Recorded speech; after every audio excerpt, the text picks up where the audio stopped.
for it. I'm throwing GW bars at you. Yeah. It's like the movie Big, the old Hang GW. out out there that long. All right, y'all go ahead. Armani, now that you guys have lost games, do you feel like maybe there's some pressure off you guys going into this game at Georgia Tech? Do you feel like you can maybe play a little freer?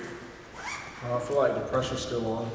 Still a standard and expectation to meet. Still want to win the rest of these games and go win the ACC. Armani, how have you tried to go about staying patient to get on the field? Because obviously you didn't transfer here not to play.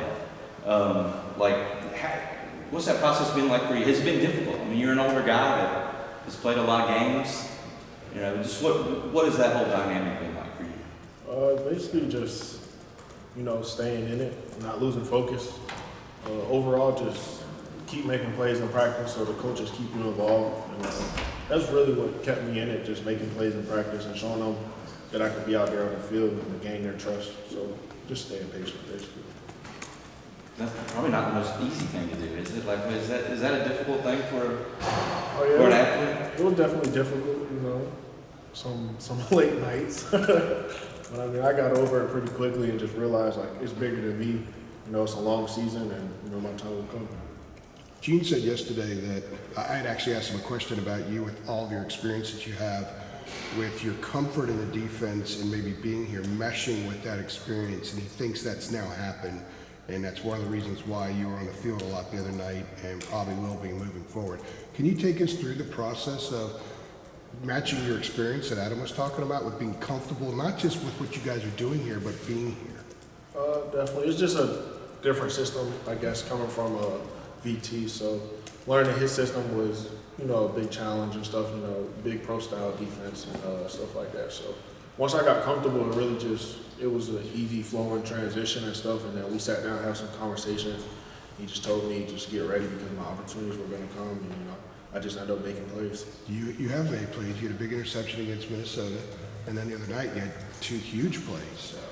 Is that just kind of the caginess of an experienced guy making those plays, or what else brings that out in you to be able to make those kind of plays? Playing within the defense, basically. So, like, on the goal line, on the interceptions, just playing within the defense, knowing where your help is, knowing where your help isn't.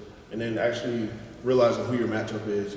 They felt like they probably had a size different, him being 6'4", me being like 6 foot. So that, and then on the fumble, I would just say, it's just like going in there trying to get the ball out. We're down some scores and we need to get the ball back. So it's really all or nothing at that point. So that's how I felt. With both Tayon and Marcus being so young in that cornerback room, have you taken on the role of a mentor to them, just showing the ropes? Yeah, I definitely talk to Tayon and Marcus a lot. Try to keep them in it. Always spread my knowledge because of how long I've been in the game. But overall, Tayon and Marcus are, pretty two smart guys.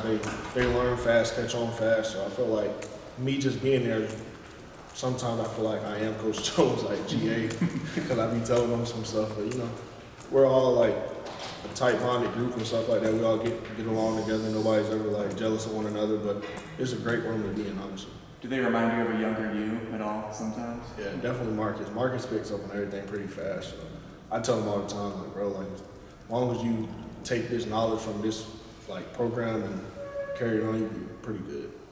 How many are those plays, the opportunity to make the plays, are they going to be there because it seems like nobody throws Marcus's way much? It seems like, whether it's this you or Tayon, it seems like that's the side they're trying to target. You know what I mean? I tell Marcus, it might be how tall he is, his length. Right. People are probably scared of him. But I don't know what it is, but we talk about it all the time. He really doesn't get any passes thrown his way. But when he does, honestly, you see he makes plays. He gets a lot of PBUs and stuff. But I just tell him you got to come down with some footballs.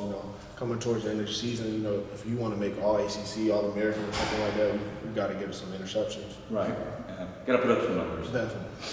How much did the injury set you back as far as not just understanding what you guys were doing, but just being comfortable being here after spending so much time at Virginia Tech and having to get comfortable being around a new place and a former rival?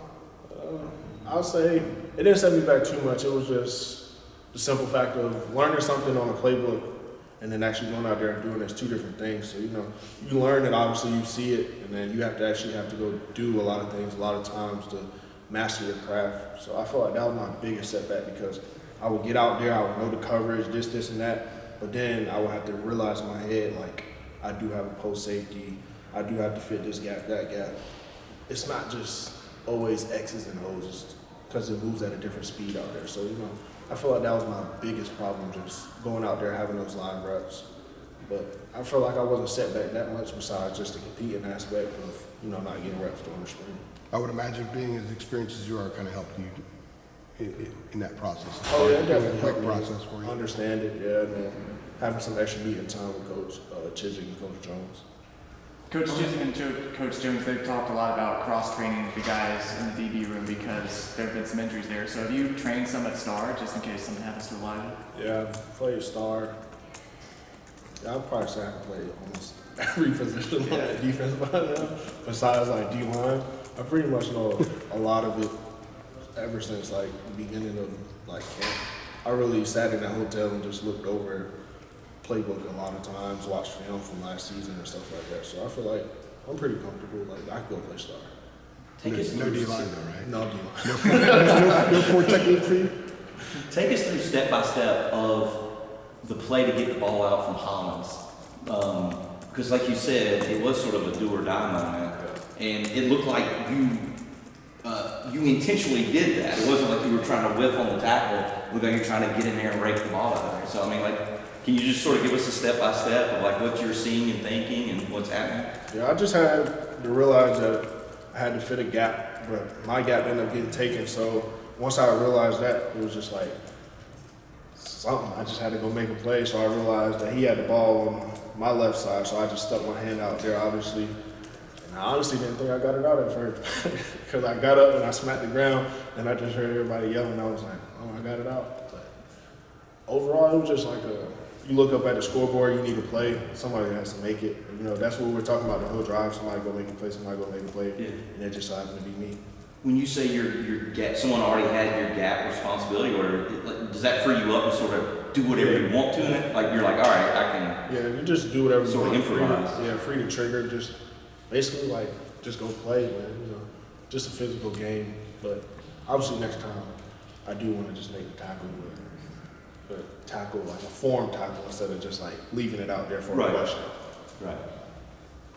You guys good? Unfair question here. Tar Heel swag versus Hokie swag. I definitely like it here more, honestly. You got a lot more. You got a lot more options. A lot more options. It seems like it. It seems like every 5 days you guys have something new. Yeah, pretty much. Do you think that actually helps, like when kids come here to visit? That I mean, it's a tiny little part of the No, it's like the next huge. layer. It's definitely huge. It's Having huge. Jordan brand and the freedom to get Jordans and just wear it across your chest, that's huge. I tell people all the time, like, sometimes they take it for granted, but like, you can sell a kid a dream just off of telling them, like, you finna go play at a Jordan school. So the Instead of ones- just a so- Nike school. The ones that take it for granted, like are the ones that have been here all along. Yeah. So you guys have come in from somewhere else, like, hey, this is pretty cool. Yeah, it definitely is. Well, that's pretty cool. That's interesting. Thanks. Armani, where do you think you guys collectively go from here? Like, I remember you saying, what was it, the Minnesota game, like 15-0, which, I mean, was possible, obviously.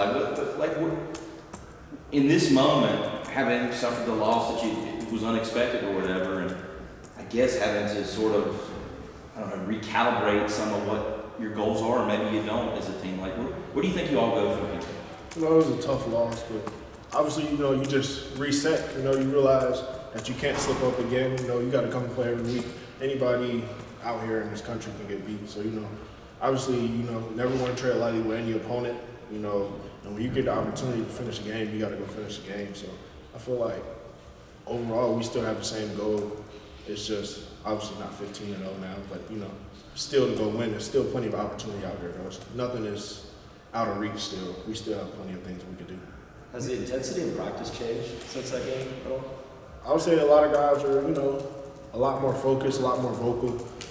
It's definitely like no lackadaisical stuff going on, man. You know, everybody's pushing each other to get better, and you know, it really opened a lot of guys' eyes that you know, we're UNC and everybody's not just gonna, lay down to you. You got to come out and play. You got to lay it all on the line every week.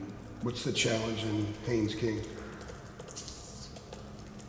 Good quarterback, man. I would say this guy here, he can run, can throw sideline to sideline. He got some fast receivers, versatile receivers too. They can play inside, outside. But overall, this guy here, he can definitely beat you with his feet. And I believe he's like the second leading rusher on the team. So things like that, you really got to take into consideration. It limits a lot of play calls you can call, stuff like that. But overall, contain this quarterback, make him make hard throws. But I would imagine with a guy like that who can run but also throw on the run, eye discipline's huge this week. definitely, you got to stay patient. Can't come off your reads. Linebackers just got to come up and rally. It's going to be a big front four game for us. I feel like we're going to make some plays up there. You see the 71-yard touchdown run he had against BC? I mean, you don't see quarterbacks do that. Not that much. All right, you good?